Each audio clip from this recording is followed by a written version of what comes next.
महाकुंभ मेले में अपने शरीर पर भस्म लपेटकर दिखाई देने वाला नागा साधु इस महापर्व का सबसे बड़ा आकर्षण का केंद्र होता है।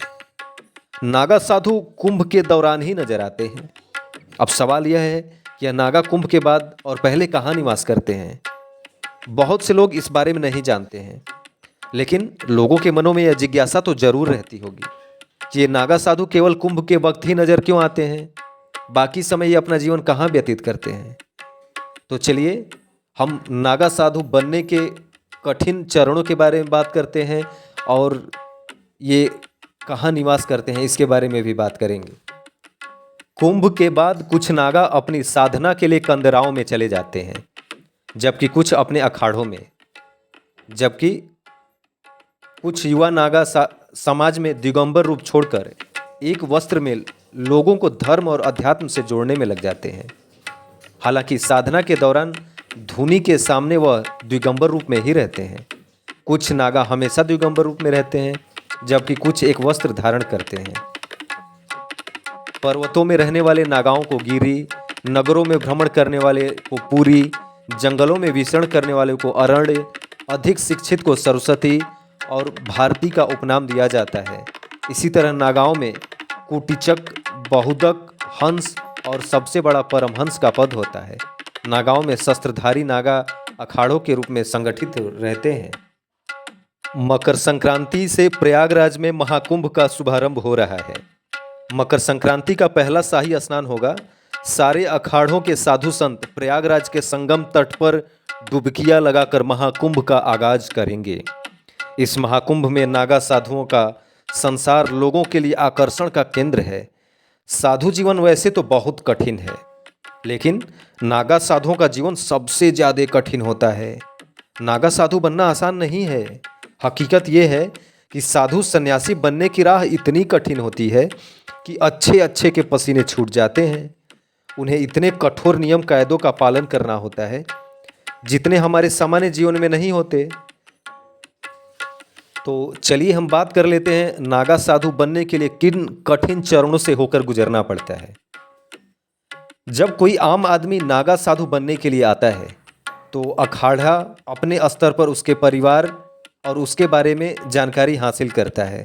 अगर अखाड़े को ये लगता है कि वह साधु बनने के लिए सही व्यक्ति है तो उसे अखाड़े में प्रवेश की अनुमति मिलती है। अखाड़े में प्रवेश के बाद उसके ब्रह्मचर्य की परीक्षा ली जाती है। इसमें 6 महीने से लेकर 12 साल तक लग जाते हैं। अगर अखाड़ा और उस व्यक्ति का गुरु यह निश्चित कर ले कि वह दीक्षा देने लायक हो चुका है, फिर उसे अगली प्रक्रिया में लाया जाता है। अगर व्यक्ति ब्रह्मचर्य का पालन करने की परीक्षा से सफलतापूर्वक गुजर जाता है तो उसे ब्रह्मचारी से महापुरुष बनाया जाता है। उसके 5 गुरु बनाए जाते हैं। ये 5 गुरु पंचदेव या पंच परमेश्वर शिव, विष्णु, शक्ति, सूर्य और गणेश होते हैं। महापुरुष के बाद नागाओं को अवधूत बनाया जाता है। इसमें सबसे पहले उनके बाल कटवाने होते हैं। अवधूत रूप में साधक स्वयं को अपने परिवार और समाज के लिए मृत मानकर अपने हाथों से अपना श्राद्ध कर्म करता है। ये पिंडदान अखाड़े के पुरोहित करवाते हैं। इस प्रक्रिया में साधु को नग्न अवस्था में 24 घंटे तक अखाड़े के ध्वज के नीचे खड़ा होना पड़ता है। इसके बाद वरिष्ठ नागा साधु लिंग की एक विशेष नस को खींचकर उसे नपुंसक कर देते हैं। इस प्रक्रिया के बाद वह नागा दिगंबर साधु बन जाता है। दीक्षा के बाद गुरु से मिले गुरु मंत्र में ही उसे संपूर्ण आस्था रखनी होती है। उसकी भविष्य की सारी तपस्या इसी गुरु मंत्र पर आधारित होती है। नागा साधुओं को भस्म एवं रुद्राक्ष धारण करना पड़ता है। भस्म और रुद्राक्ष ही एक तरह के इनके वस्त्र होते हैं। रोजाना सुबह स्नान के बाद नागा साधु सबसे पहले अपने शरीर पर भस्म रमाते हैं।